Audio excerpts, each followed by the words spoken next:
आज हर एक व्यक्ति के लिए परमेश्वर की खोज करना क्यों जरूरी है? आज हमें इस सांसारिक दुनिया में हमें सारी सुख और सुविधा नहीं खोजनी है मेरे प्रियो, क्योंकि सांसारिक खुशी सिर्फ इस दुनिया तक ही निर्भर रहती है। परंतु एक और दुनिया है मेरे प्रियो जिसका कोई अंत नहीं है, और वो दुनिया है मेरे प्रियो स्वर्ग का राज्य। वहां ना शोक है और ना विलास। पर जरा ध्यान से सोचिए कि उस राज्य को हम कैसे ढूंढ सकते हैं।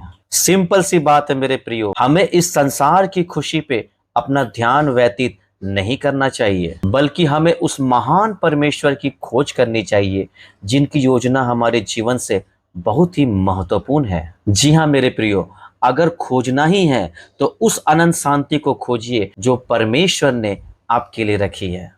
इसलिए मेरे प्रियो, उस महान परमेश्वर की खोज आत्मा और सच्चाई से कीजिए। अगर वो आपके करीब रहेगा दोस्तों, तो आपके जीवन में बड़ा से बड़ा प्रतिफल आएगा। आइए मेरे प्रियो, परमेश्वर की खोज में हम एक नजर डालते हैं।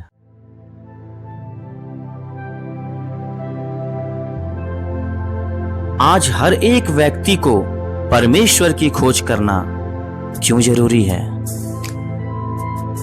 पवित्र शास्त्र यिर्मयाह की पत्री 29 अध्याय का 13वां पद में परमेश्वर ये कहते हैं, तुम मुझे ढूंढोगे और पाओगे भी, क्योंकि तुम अपने संपूर्ण मन से मेरे पास आओगे। यहां परमेश्वर को खोजने का अर्थ यह नहीं है कि परमेश्वर खो गया है, बल्कि सच यह है मेरे प्रियो कि मनुष्य ही खो गया है। और जब हम अपने परमेश्वर को खोजने का मन बना लेते हैं तो वह अति सहज से मिल जाता है। परमेश्वर स्वयं चाहते हैं कि मनुष्य उसकी खोज करे। परमेश्वर की खोज करने में मनुष्य ही की भलाई है। उसके जीवन का उद्देश्य पता चल जाता है जब मनुष्य परमेश्वर की खोज करता है। अधूरे मन से खोज करना हमें कभी भी हमारे मंजिल तक नहीं पहुंचा सकता। यह लेख आपके अंदर प्रभु के प्रति एक भूख जगाने के लिए है, क्योंकि बाइबल कहती है, धन्य है वे जो धार्मिकता के भूखे और प्यासे हैं, क्योंकि वे तृप्त किए जाएंगे। यदि आप परमेश्वर की खोज नहीं कर रहे हैं, परमेश्वर के प्रति आप में भूख नहीं है, या परमेश्वर की उपस्थिति के लिए आप प्यासे नहीं हो, तो आप उनको पा ही नहीं सकते, क्योंकि आप उन्हें खोज नहीं रहे हैं। भूखे और प्यासे ही तृप्त किए जाएंगे, परमेश्वर को क्यों खोजें? हम एक आत्मा में हैं और एक प्राणी है। हम एक शरीर में रहते हैं। हमारी आत्मा आत्मिक चीजों की खोज में रहती है। हमारा अस्तित्व परमेश्वर की इच्छा की वजह से है। आप और मैं परमेश्वर के जैसा होने के लिए रचे गए हैं तथा उसके स्वरूप में रचे गए हैं। प्रत्येक पुरुष और स्त्री के भीतर ऐसा कुछ है जो केवल परमेश्वर के बिना और किसी भी चीज से तृप्त नहीं हो सकता। परमेश्वर आत्मा है और हम लोग भी उसी सच्चे आत्मा के द्वारा रचे गए हैं मेरे प्रियो। और सच्चे आराधक आत्मा और सच्चाई से उसकी आराधना करेंगे।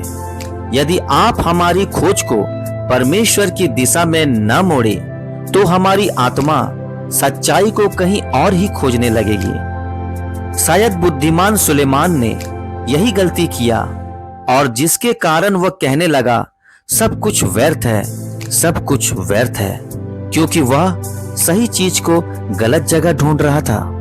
जब तक हम परमेश्वर को नहीं जान लेते, हम अपने आप को भी नहीं पहचान सकते। हम परमेश्वर की परछाई होने के लिए रचे गए हैं मेरे प्रियो। जितना बेहतर उनके प्रति हमारा मार्गदर्शन होगा, स्वयं के लिए हमारा मार्गदर्शन उतना ही बेहतर होगा, और हम अधिक उसके जैसा बन पाएंगे। आत्मा अविनाशी अमर है। बाइबल बताती है, परमेश्वर के हृदय में यह है कि वह मनुष्य के साथ घनिष्ठ संबंध बनाना चाहता है। आदि में परमेश्वर ने सृष्टि की रचना की। उत्पत्ति एक का एक। हमारी सेवकाई का स्तर और कार्यशैली इसी पर स्थापित करना है। यदि परमेश्वर ने कार्य किया है तो हमें भी कार्य करना चाहिए। यदि परमेश्वर सक्रिय है तो हमें भी सक्रिय होना चाहिए। परमेश्वर के लिए कार्य करते हुए उसको प्रसन्न करना जरूरी है और हम परमेश्वर को खुश करना चाहते हैं। प्रभु यीशु ने 12 चेलों को इसलिए चुना था ताकि वे उसके साथ साथ रहे। प्रभु तो हमारे साथ साथ रहना चाहते हैं, पर क्या हम प्रभु के साथ साथ रहना चाहते हैं? क्या प्रभु की उपस्थिति हमारे जीवन में महत्वपूर्ण है? बाइबल में एक घटना है। इस्राएलियों ने सोने का एक बछड़ा बनाया तो परमेश्वर ने इस्राएलियों का एक बड़ा भाग नष्ट किया। मूसा ने लोगों के लिए पश्चाताप किया और परमेश्वर से क्षमा मांगी। परमेश्वर इस बात पर सहमत हुए कि वह उस स्थान को छोड़कर प्रतिज्ञा किए देश कनान की ओर जाए। निर्गमन की पत्री 13 अध्याय का 12-16 पद में हम एक महत्वपूर्ण वार्तालाप को देखते हैं।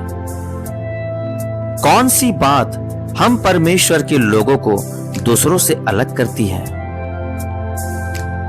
परमेश्वर की उपस्थिति। मूसा केवल एक ही बात सोच रहा था, क्या परमेश्वर की उपस्थिति हमारे साथ चलेगी? मूसा एक अगुवे के समान काम कर रहा था। अगुवाई का कार्य परमेश्वर की उपस्थिति द्वारा किया जाता है। हमारे जीवन में परमेश्वर की उपस्थिति ही अंतर पैदा करती है मेरे प्रियो। परमेश्वर का तेज मूसा के चेहरे पर दिखाई दिया। परमेश्वर उसके साथ समय बिताना पसंद करते हैं, जो उसकी उपस्थिति में आनंदित रखते हैं। आप परमेश्वर की उपस्थिति को जब तक नहीं जान सकते तब तक आप उनका अनुभव नहीं कर सकते। हालांकि परमेश्वर को हमारी जरूरत नहीं, लेकिन वो हमें बहुत चाहते हैं। इसलिए मेरे प्रियो, आज अगर आपको अपने जीवन में एक शांतिपूर्वक जीवन बिताना है तो दिन भर के कार्यचर्या के बाद भी अपने महान परमेश्वर को थोड़ा समय दें और थोड़ा थोड़ा करके परमेश्वर को ज्यादा समय दें, क्योंकि आपकी जिंदगी का सुख दुख, हर परेशानी उस महान परमेश्वर में छुपा है जिसे आप ढूंढना चाहते हैं। परमेश्वर आप सभी को आशीष दे मेरे प्रियो।